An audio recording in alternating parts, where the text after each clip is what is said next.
Greetings, ladies and gentlemen. Hello, and welcome back to another episode of the Middle of the Order. Another TOP, the first one of the day, and we are talking about your St. Louis Cardinals and what a year they had. And we're going to be talking about it because it was an interesting year for the Cardinals last year, and hopefully for those who support the Redbirds, that this year goes a lot better for them, because last year was honestly one of the worst fall-offs I've seen in a long time in baseball. They were 71-91.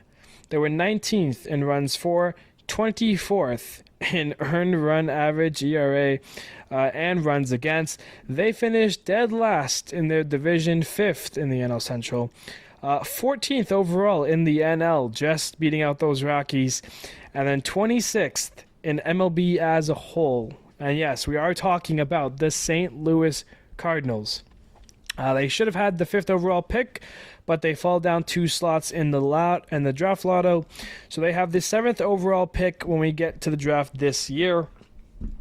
And there was a big problem last year, multiple big problems, but one thing was definitely clear. The starting pitching was not there, and they addressed that immediately this offseason. They go out, they add Sonny Gray, Lance Lynn, and Kyle Gibson. They bring on Keynan Middleton for the bullpen. They pick up a Rule 5 player, Ryan Fernandez. How about a couple veterans for you?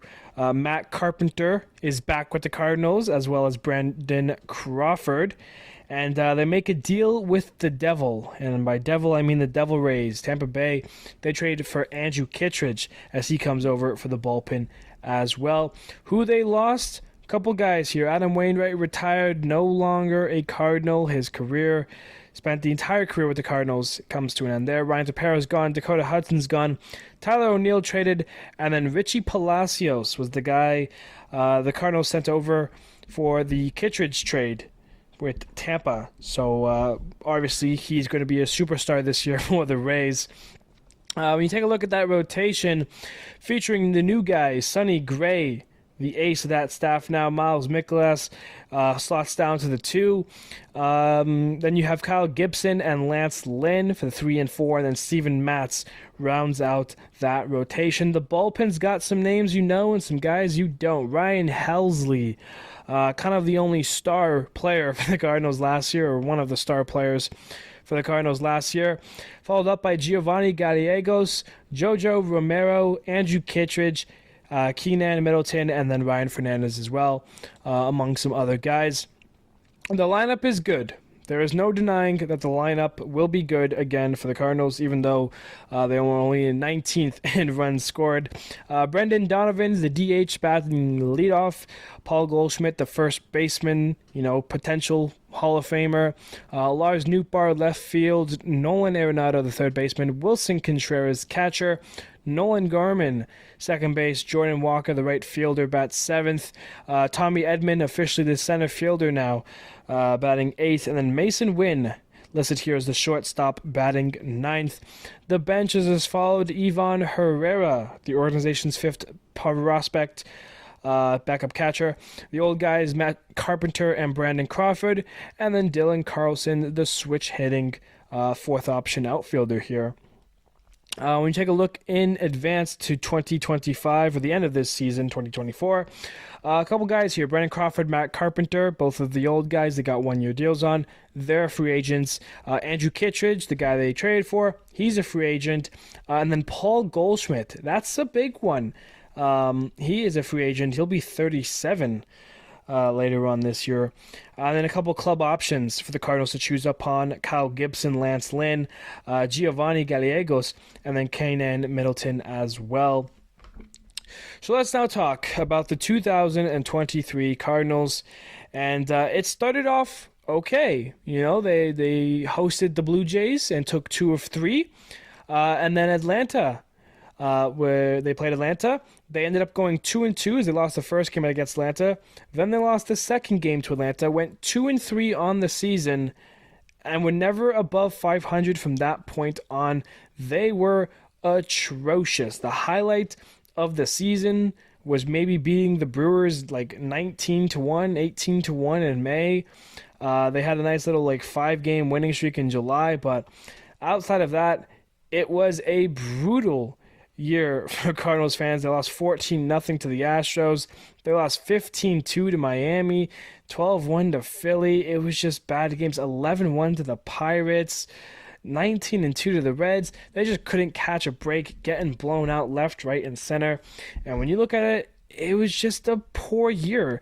I mean, when you look at the OPS, Wilson Contreras had the highest OPS at 826. Paul Goldschmidt, 810 OPS. Nolan Gorman, 805. The rest weren't even above 800.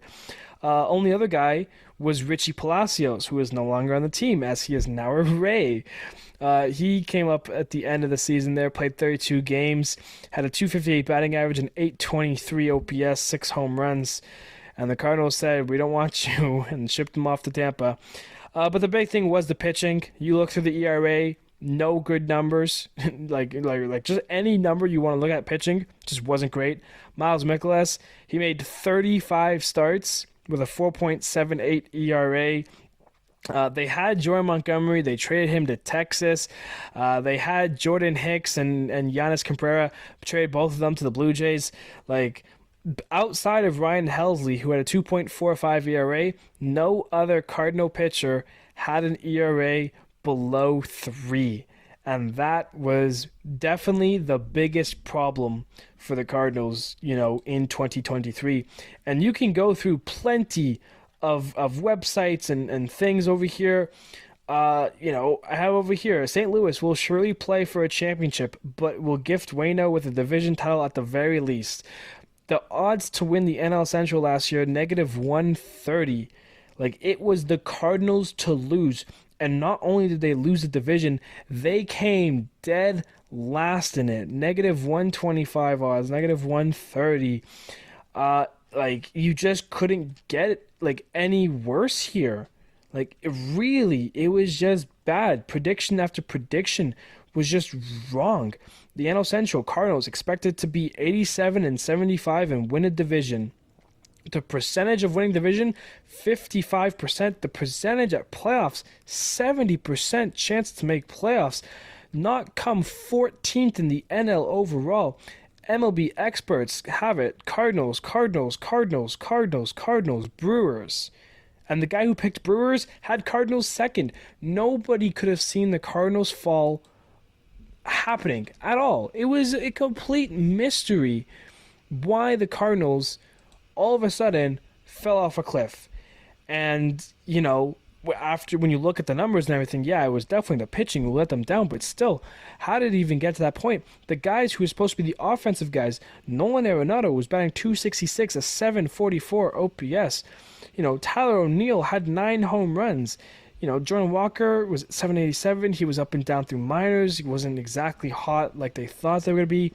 Paul DeYoung, they had to DFA him at some point. It was just a really atrocious year. I mean, when Jordan Montgomery, who missed 2 months with the Cardinals, he's still the 6th best player of the team that year. And he missed 2 months because he wasn't even on the team anymore.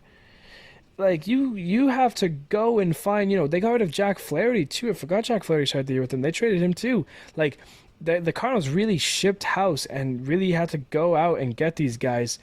And I hope it was worth it because, Sonny Gray, Sonny Gray, when he has his great years, he is the most dependable, reliable person that you need. And last year, he was that for the Twins, to a T. Pablo Lopez was the ace of that staff, but Sonny Gray came second in Cy Young voting behind Garrett Cole. He was an all-star for the 3rd time in his career. He made 32 starts, 2.79 ERA, was 8-8 in 184 innings. He had 183 strikeouts.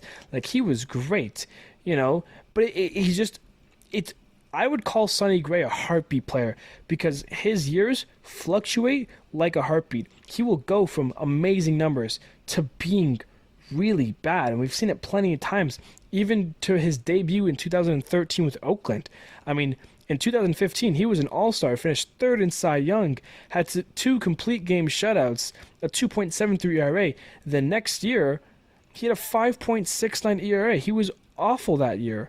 Then he was kind of average a little bit, the middle of the heartbeat. And then he goes to New York, 2018, awful, 4.9 ERA, which is bad with New York.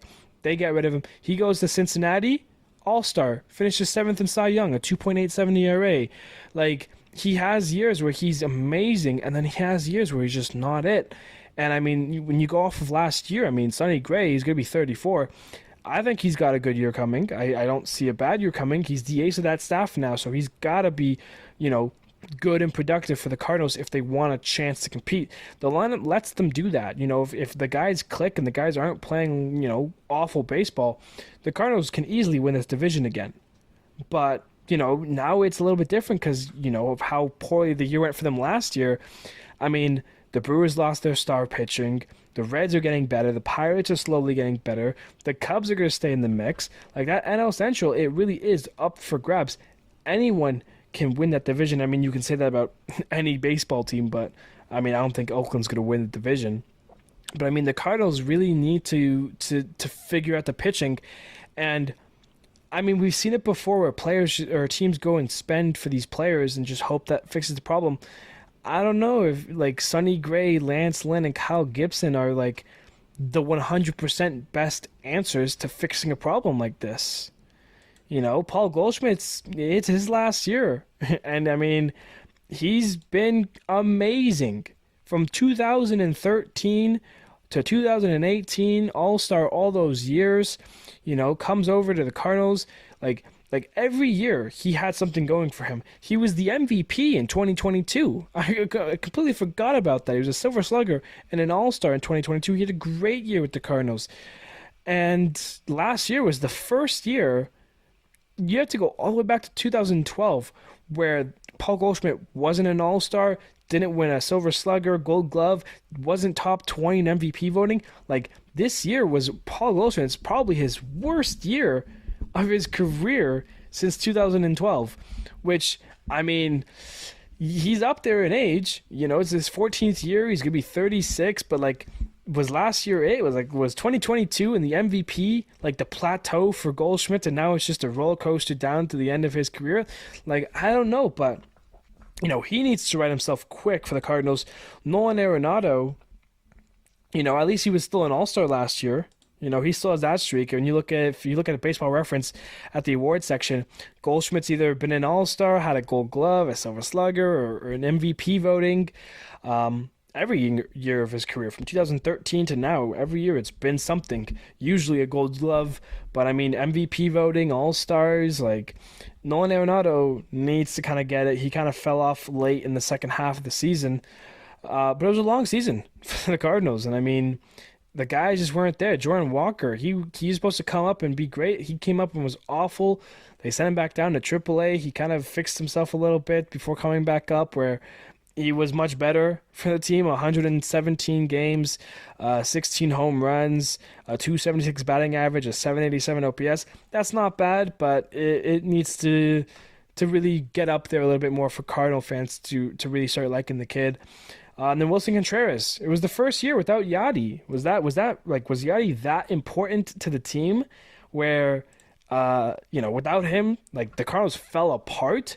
Like, the Cardinals had one of their worst seasons in like the last 10 to 20 years, and it's probably like the last time that Yadi was playing. Like, since Yadi had been a Cardinal, they were great.